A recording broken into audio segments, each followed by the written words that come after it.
Howdy, my friends, and welcome into Forte Catholic. Today, we're going to be doing a Catholic perspective on Spirited. This is a surprise Christmas hit that dropped right during the middle of the Advent and Christmas season on Apple TV Plus or Apple Plus, whatever they call it, Apple's subscription service. It was their big movie of December, and man, it was very, very good, starring Will Ferrell and Ryan Reynolds. So that's what we're going to be talking about today.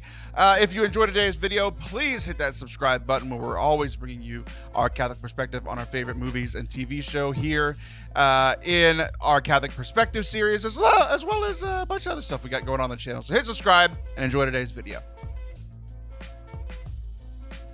I've always been a huge Will Ferrell and Ryan Reynolds fan. Like, they might be two of my favorite actors. Like, Anchorman is my favorite movie ever, starring Will Ferrell, and Ryan Reynolds has just been in a ton of stuff that I love. So I had this movie added to my queue, pre-release, and I was so excited to watch it. And I think the week of Christmas, so my wife and I sat down to watch it, and we really, really enjoyed it. It was a lot of fun. It was surprising. It was incredibly funny, but it was like there was some incredibly deep moments as well, which I wasn't expected to have two of those things. I was expecting it to be funny with those two actors. I expected it to be a good time. I had no idea it was a musical. Like, coming into the movie, no idea it was a musical. It started with a song, and I was like, oh, that's just how they're going to start the movie. Nope, it was a musical throughout. Not like a full musical as like everything was sung, like in Les Mis or something, but more like think like a Disney like movie, right? Where it's like mostly talking, but there's a song every 20, 25 minutes or so. And it was very, very funny, very fun. The music was great. Obviously, like, Will Ferrell and Ryan Reynolds aren't, the best singers in the world, but it's a comedy musical, so they don't have to be the best singers in the world. But they did a very good job. As a singer myself, I was very impressed with what they did. But essentially what this movie is, and the reason we're talking about it now, is today, as I'm recording this, and as this is releasing here in a few hours after it, gets all edited and produced and uploaded to our YouTube channel, all that stuff.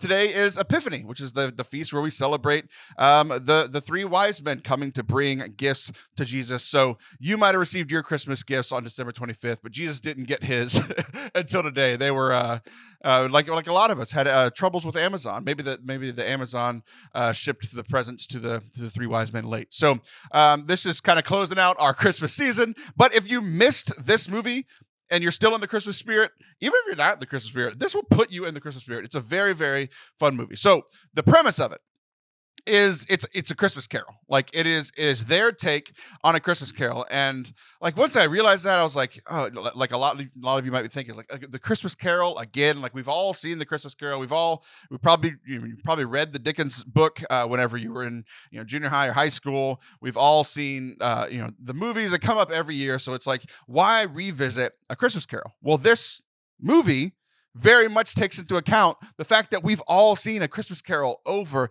and over and over again. So it kind of flips it's the same basic story, but it kind of flips some of the ideas on its head, and also has some twists and turns that I didn't see coming that will totally make sense for people who have seen a Christmas Carol. So the way that they were able to surprise us with something familiar was a lot of fun. So essentially how it starts is based on the premise of a Christmas Carol coming to us every year around Christmas time.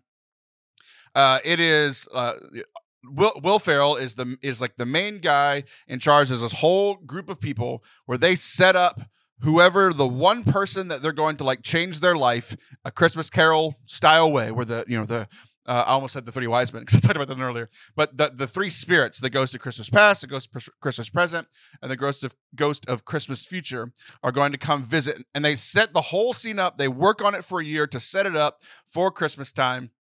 So they, like, quote unquote, save one person a year. They change one person's life every year. Somebody who was a bad person, seeing these three ghosts, how their life, the mistakes they've made in the past, the mistakes they're currently making, and where that's going to lead them in the future. And they set this up for one person every year. And so they've been doing this, they say, for hundreds of years, essentially since Dickens wrote the book. And so Will Ferrell's the one kind of in charge of this whole team of people setting up the story and then ultimately pulling out all the stops on Christmas Day to change somebody's life. So they've been doing this for hundreds of years, and Will Ferrell's character is about to retire. He's been doing this for a very long time, and he wants to save this Ryan Reynolds character. So Ryan Reynolds is essentially this. He's like a kind of behind the scenes media person, where his entire job is to manufacture hatred online. So there may or may not be some very real life correlations to things going on right now, but essentially his whole thing is manufacturing hatred, and he makes a ton of money off of it, and he gets people elected, makes companies tons of money, all this stuff from manufacturing hate, and that is a theme that runs throughout the movie. Pops in and out. So this guy is so bad, and Will Ferrell sees him. He's like, "That's the guy that I want to save, to help, to change their life this year." And Will Ferrell's boss says, "No, he's unredeemable." So there's this it's like a stamp that they put on people's file that they're unredeemable. They're too far gone. They've done too much. They've done too much bad. And like, their heart's not going to change. But Will Ferrell is adamant. He's like, this is the person, because he has so much impact on other people's lives that if we change his life, then imagine how the world could be a better place. Because they're used to, like even the original story with Scrooge, it's like his impact was on a local level, right? Like, it was a beautiful story. He saved the I think it was the Cratchit family's life, completely changed them, brought them into business. Like, yeah, it made a big local impact. But if Will Ferrell's able to save this, to save and fix this guy, then it would have a cultural worldwide impact, right? Because if that guy's heart changes, then he could change. He has the money and the power and the reach to impact a big part of the world. But they say he's unredeemable, and Will Ferrell just wants to keep. He keeps pushing at it, and we don't really know why until further on in the movie. And the big twist of the movie, if you haven't watched it yet, this is probably the biggest spoiler I'll share. So you might want to fast forward like 30 seconds or so. But the big spoiler is that Will Ferrell is Scrooge. He was the person that this happened to for the first time 300 something years ago, whenever Dickens wrote the book. And he was the only unredeemable, the only person who was so far gone that their life could never change. And so he didn't fully believe that people could change, because in this version of the story, Scrooge dies a few weeks later. So he only had a changed life for about 3 weeks. So he's still kind of wondering and doubting, even though he was Scrooge, like the original, the OG, right? He's wondering, is like, did I really change? Or did I only change for 3 weeks and then I died and I didn't really get to live that out? So he wants to prove that he's redeemable by redeeming this guy, Ryan Reynolds' character, who is unredeemable. So it's really cool to see that, like, this whole redemption theme is running throughout the whole movie. Now, obviously, they're not saved the same way Christians are saved. Like, I get that, right? But this, if we can look at our idea of redemption, how often we feel unredeemable. Like, I've done too much. Why should God ever love me? Or even if you don't go that far, just somebody who's like, in church and going to church, how often we beat ourselves up over the sins that we commit, and the whether they're habitual sins or they just kind of pop up, sins of anger or whatever. Like, we feel like we're like, how could God ever love me? How could I be a saint? How could I take the next step in my faith when I have all this baggage, right? And you can see Will Ferrell's character wrestling with those types of things throughout the movie. And the antics, and like one of the comedic parts of the movie is that Ryan Reynolds seems unredeemable throughout most of the movie. Like, he's arguing with the ghost of Christmas Past, and so a lot of the comedy comes from the ghost as well. The ghost of Christmas Past just has a crush on Ryan Reynolds, because who doesn't? He's an incredibly good-looking man, and so she's wooed by him when she's supposed to be, changing, showing him his past and changing his life. The ghost of Christmas Present is Will Ferrell's character, and the ghost of Christmas Future is hilarious. It's Tracy Morgan, who's just so funny. He's the voice of that. I almost said Angel of Death. That's incorrect, but similar kind of idea. The ghost of Christmas Future, and Tracy Morgan's just so funny. One of my favorite people, favorite comedians. So there's just all these antics throughout, but it leads to, like, obviously, like, if you've been listening this far, you probably know how it's going to end up. It's like Ryan Reynolds' character gets redeemed. Like, he sees how bad his life is. He sees the negative impact he's had on his family, on his friends, on the world, on himself, on like people that work for him, like the person that works, like his, I guess his the number two in his company. She was a really good person and kind of got warped into like a bad life because of working for Ryan Reynolds and getting ahead in life. And so he has just led this life of destruction, and it turns around. Like, he is redeemable. Ultimately, in the end, he is redeemable. So even with all the bad stuff that he has done, he's redeemable, which proves to Will Ferrell's character that he's redeemable. It's just this beautiful story of anybody can be redeemed. Scrooge was redeemed hundreds of years ago, and this Ryan Reynolds character, who had a worldwide negative impact, was redeemable. So like the whole point being that anybody's redeemable. We are all redeemable no matter what we have done. A couple other themes that were in it that really interest me was there was one funny moment. I think I'll share a clip here because I like filmed it on my phone, but it was whenever Will Ferrell met a character dressed as Elf. Check it out. Oh, you're gonna want to get used to that too. Are you okay? I think so. Yeah. He looks stupid. Okay, you look stupid. No. Hey, He's not your wearing costume. Okay, will you please just get it together? All right, there she is.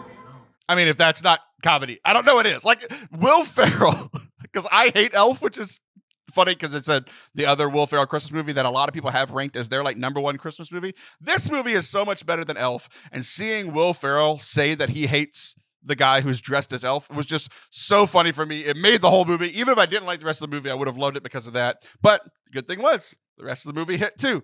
One of the other things I was just because I mentioned that Ryan Reynolds' character, his whole thing was manufacturing hate online. So his niece is running for like student body president. She's super cute. She's like a little kid, probably third or fourth grade, something like that, fifth grade. Well, maybe, yeah, probably in junior high because they have phones, social media, all that thing. But anyway, somewhere around that age, and she's trying to win. And he says, he goes back and finds a video of that kid like saying something bad about every year him and his family went and worked at like a homeless shelter, gave food for people on Christmas, right? It's this beautiful thing to do, but there's a video of him saying of the kid a few years before when he was really young, saying how much he didn't like doing it and that it was gross and all this stuff, right? So he tells his niece to share that video, and in whenever the Ghost of Christmas Future shows up, or the Ghost of Christmas Present, one of the ghosts shows up and shows what happens if his niece posts that video, like essentially bashing this kid and showing everybody that how bad he is so that she can win the election. Well, in the future that plays out, where the niece shares that video of the other kid saying bad stuff about the homeless, feeding the homeless and the homeless people. That kid just gets ridiculed so much on social media that he ends up killing himself. He takes his own life.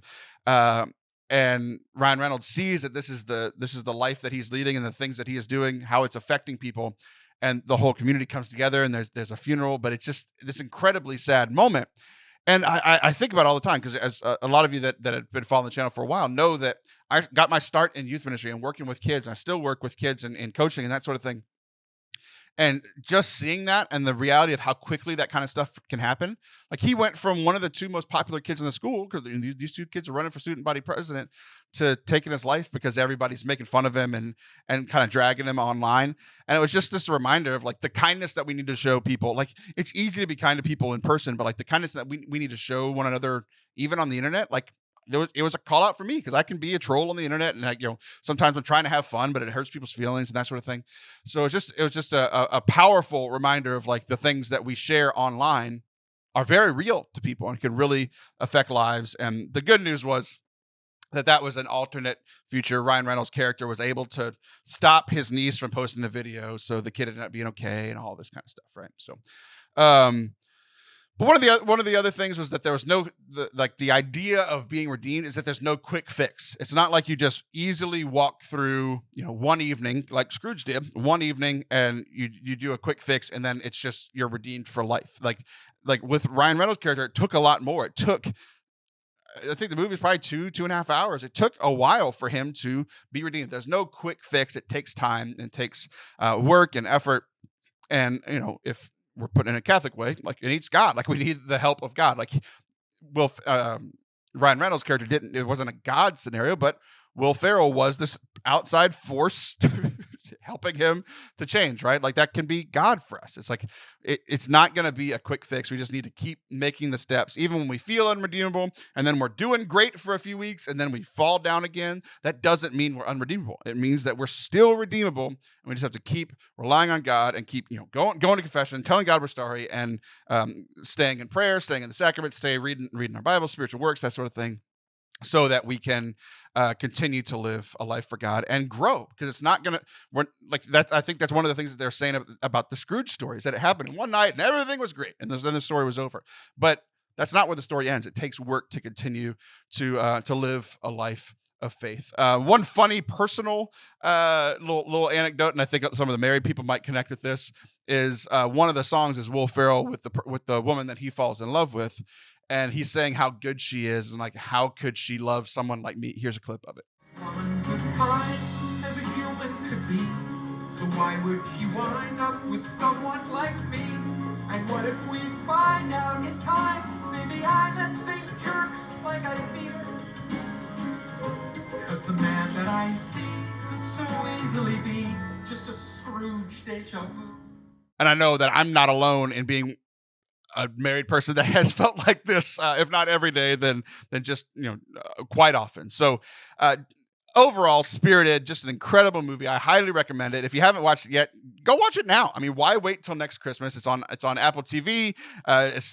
You can usually get a free month, if not a few months, for free, as a trial or whatever. If you haven't used it yet, every time you buy a new Apple device, they give you a few free months of Apple TV or Apple TV Plus, whatever they call it now. So I highly recommend the movie. A lot of fun, great music, hilarious, and some cool moral implications and like some life lessons that were in the movie.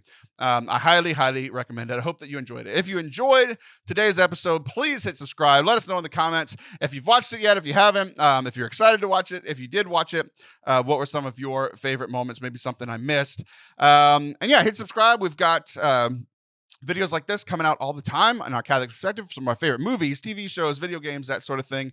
We've also got a weekly podcast called Forte Catholic Podcast that comes out every Tuesday here on YouTube and Wednesday wherever you listen to podcasts. Just Catholic comedy, entertainment. And if you are Catholic, or if you're interested in Catholicism, we've got it's called our Catholic Foundation series. It's a 10-week teaching course for free right here on YouTube. It's like the 10 basic things that Catholics need to know. So whether you're new to Catholicism or interested in Catholicism, or you've been Catholic your whole life and want a refresher, that's right there for you as well. Hope you enjoyed today's video. Merry Christmas, Happy New Year, and we'll see you soon.